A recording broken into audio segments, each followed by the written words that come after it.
Assalomu alaykum hammaga. Meni ismim Misruxshona. Meni beginner darslarimga xush kelibsiz. Darslar davomida sizlar bilan beginnerga bog'liq grammatika va so'zlarni o'rganamiz. Bugungi birinchi mavzuyimiz bu articles.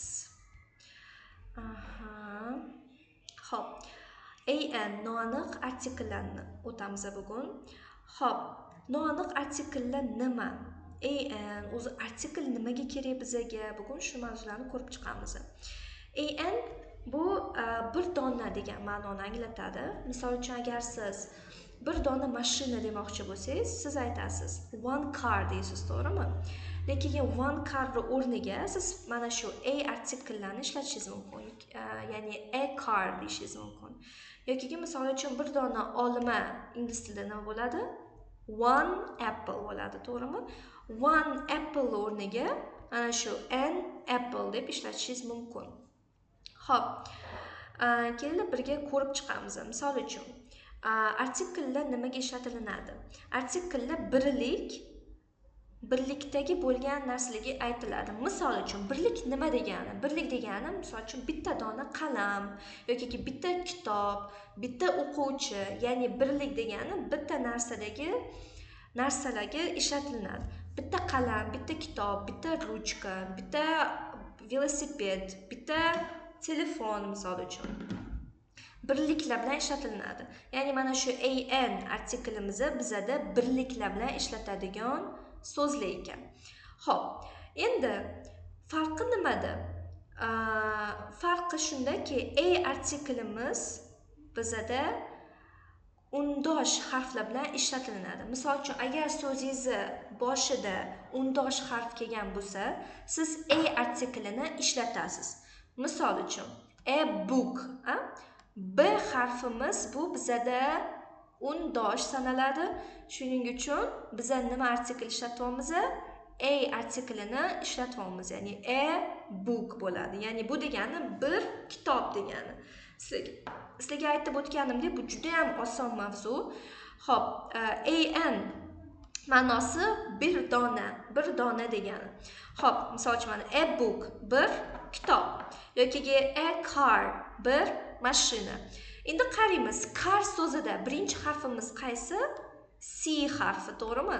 C harfi bo'lganligi uchun men qaysi artikelni qo'yaman? Ni qo'yaman, to'g'ri. Chunki ni biza faqatgina undosh harflar bilan ishlatamiz. Keyingisi a teacher. Teacher degani o'qituvchi degani, ya'ni bir o'qituvchi. Xo'p, teacher so'zidagi birinchi harfimiz qaysi? C, to'g'rimi? C. Xo'p, C harfimiz bizada undosh. Shuning uchun biz qaysi artikelni qo'yamiz? A artikelini qo'yamiz. Keyingisi a dog. Dogdagi birinchi harfimiz qaysi? D harfi. D harfi ham bu undosh harflar. Undoshlar bilan biz qaysi artikel qo'yar edik? A, ya'ni a dog.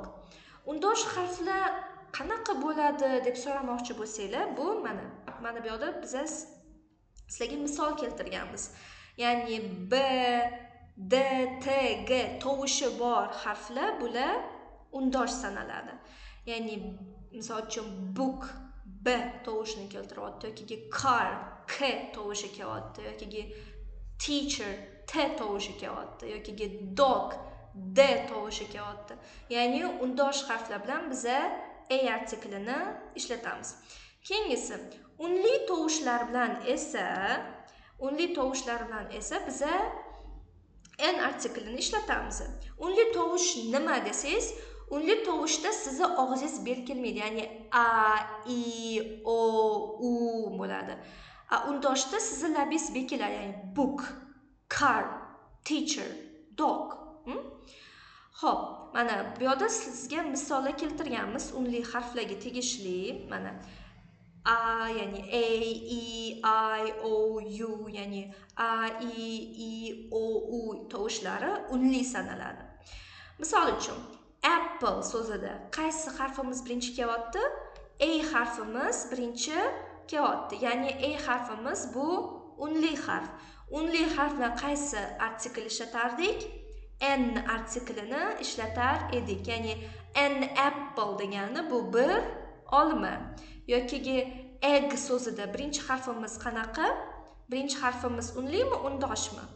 Unli. Shuning uchun biz qaysi artikl ishlatyapmiz? N artiklini ishlatyapmiz. Keyingisi an egg degani bu bir tuxum degani. Keyingisi umbrella so'zida. Umbrella degani soyabon degani. Umbrella so'zimizda birinchi kelayotgan harf qaysi? U. U harfi esa bizada unli. Unli bo'lgan harflarga, unlidan boshlangan so'zlar bilan biza n ishlatamiz. Ya'ni an umbrella. Yes, mana. Tak, an umbrella. Keyingisi idea so'zida birinchi kelayotgan harfimiz qaysi? I unlimi, undoshmi? Unli. Shuning uchun biz qaysi harf, ya'ni qaysi artiklni qo'yamiz? N artiklini qo'yamiz, ya'ni an idea bo'ladi. Endi keling bir qaytarib olamiz siz bilan birga. Demak, biza an ni ma'nosi bir dona degani va an ni biza birlik bilan ishlatamiz, chunki ma'nosi bir dona. Xo'p, farqi nima deydi? A artikli bizada undosh harflar bilan ishlatiladi. N artikli esa bizada unli harf bilan ishlatiladi. Keyingisi. Keling, mana bu so'zlarni ko'rib chiqamiz siz bilan birga. Apple so'zi, apple'da qaysi harf birinchi kelyapti? A, to'g'rimi? A harfi birinchi kelyapti. A harfi bo'lsa, bu unlimi, undoshmi? Bu unli. Unli bo'lganlarni men sizlarga sarf bilan belgilab chiqaman. Unli bo'lsa biza qaysi artiklni qo'yar edik? Biza n artiklini qo'yar edik. Keyingisida a book, book misol uchun. B harfi unlimi, undoshmi? Bu undosh harf, demayman, yashil bilan belgilab qo'yaman. Undosh harf bilan biza a mi, n mi? To'g'ri, bizada a artikli ishlatiladi. Keyingisida umbrella. Umbrelladagi birinchi harfimiz u ekan. U harfi unlimi, undoshmi? Unli. Demak, biz qaysi artikl ishlatamiz? N artiklini ishlatamiz.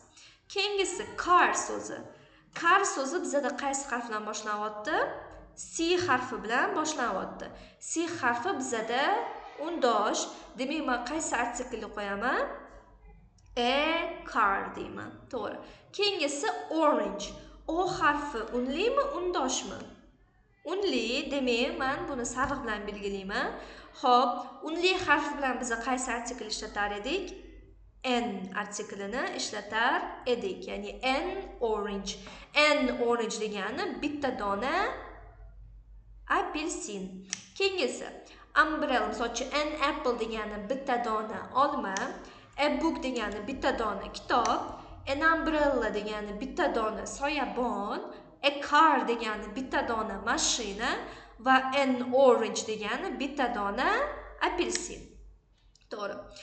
Xo'p, endi uyga vazifalar bo'ladi. Mana bu davomini o'zingiz yozib chiqishingiz kerak bo'ladi. Ya'ni qaysi biriga a qo'yamiz, qaysi biriga n qo'yamiz. Endi keyingisiga o'tamiz, guys.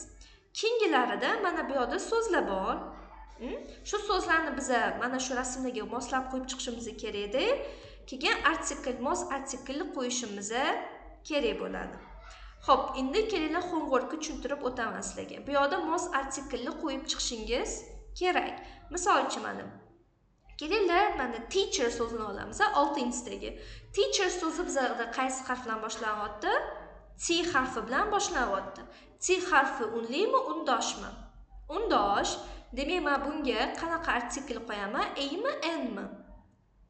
A, ya'ni A artiklini a teacher bo'ladi, ya'ni bitta dona o'qituvchi. Keyingisi egg so'ziga I harfidan boshlanyapti. I harfi unlimi, undoshmi? Unli. Unli bo'lsa, men nima artikl qo'yaman? A mi, n mi? N, ya'ni an egg bo'ladi.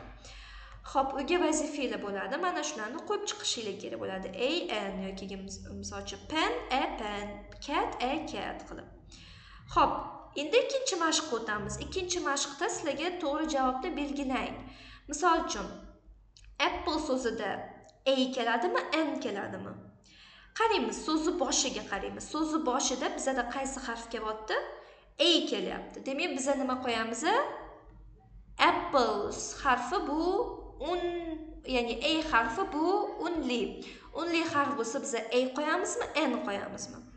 N qo'yamiz, ya'ni an apple bo'ladi.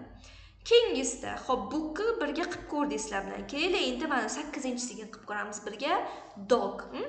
Dog degani it degani. Kuchuk, ya'ni it.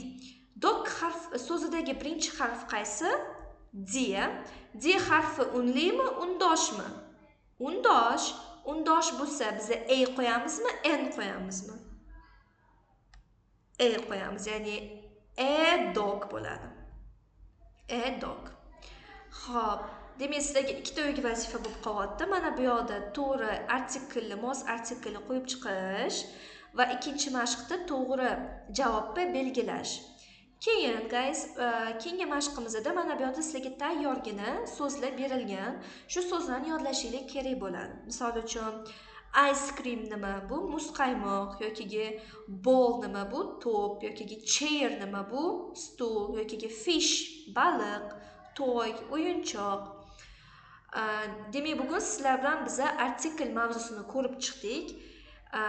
Keyingi darslarimizni ham kuzatib boring va ingliz tilini biz bilan o'rganing.